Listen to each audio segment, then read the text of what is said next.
Welcome to the Slop Temple. We pray this video helps. You start now. Select breathable clothing and put on an undershirt or sweat pads before you leave. Apply antiperspirant to completely dry skin and wait 2 to 3 minutes so the active ingredients lock into sweat pores. If you shave armpits, do it 24 hours earlier to reduce irritation and help the product absorb. Once done, adjust fit.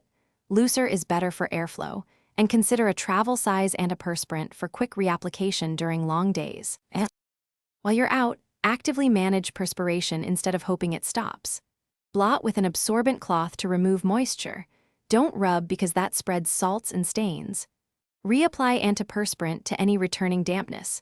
Focus on edges of application, and dust clothing with talc or body powder to keep fabrics dry.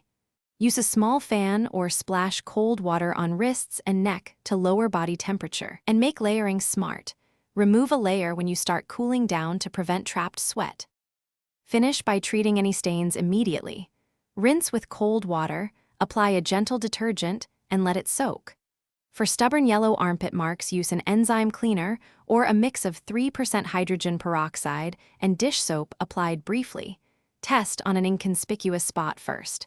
If you follow all steps and sweating still ruins clothes or comfort, don't ignore it. Book a medical consult because prescription antiperspirants or treatments can stop excessive sweating. Keep one troubleshooting tip in mind. Patch test cleaners before full use to avoid fabric damage. Thanks for watching. Consider subscribing if we helped you.